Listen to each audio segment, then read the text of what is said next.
College நல்லா leave, அதுவுமா நல்லா தூங்குறேன். சரி கொஞ்ச நேரம் தூங்கட்டு, லீவு தானே இன்னைக்கு. ஸ்வாதி ஸ்வாதி, எவ்வளோ டைம் கூப்பிட்டாலும் இந்த பிள்ளைகளுக்கு காவே கேட்காது. யாராக இருக்குன்னு தெரியலையே. ஓ சின்ன பொண்ணா, வா சின்ன பொண்ணு. அக்கா நம்ம படத்துக்கு போகலாமா? ஆமாடி, பிள்ளைகளுக்கு லீவு தான். நான் அதை யோசிச்சுட்டு இருந்தேன். என்ன படத்துக்கு போகலாம்? அதான் இப்போ ரிலீஸ் ஆயிருக்கல புது படம். என்ன படம் எனக்கு எப்படி தெரியும்? நான் என்ன டிவியாக பார்க்குறேன்.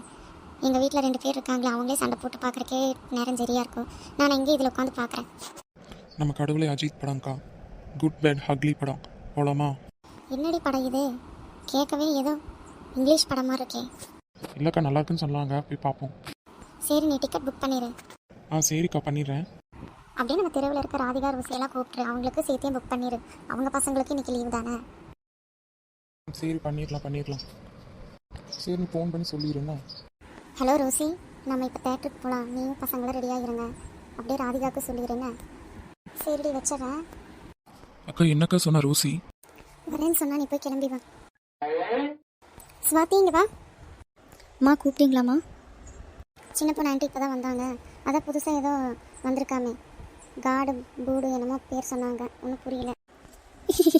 அம்மா அது காடு போர்டு மூவி இல்லைம்மா, குட் பேட் ஹக்லிமா. ஆமாண்டி அதே தான். போகும் தங்கச்சி எழுப்பி நீ அவளுக்கு கிளம்பி வாங்க.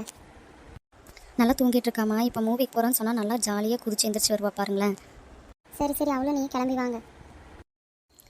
மாலா எந்திரடி, மூவி போகலாம். நிஜமாவா? யார், நம்ம தலைவர் படத்துக்கா? ஆமாடி. ஐயா ஜாலி. என்ன ஒரு சந்தோஷம். சரி கிளம்பு போகலாம், அம்மா ரெடியாக சொன்னாங்க. சரி அம்மா நாங்கள் கிளம்பிட்டோம். சரி வாங்க போவோம்.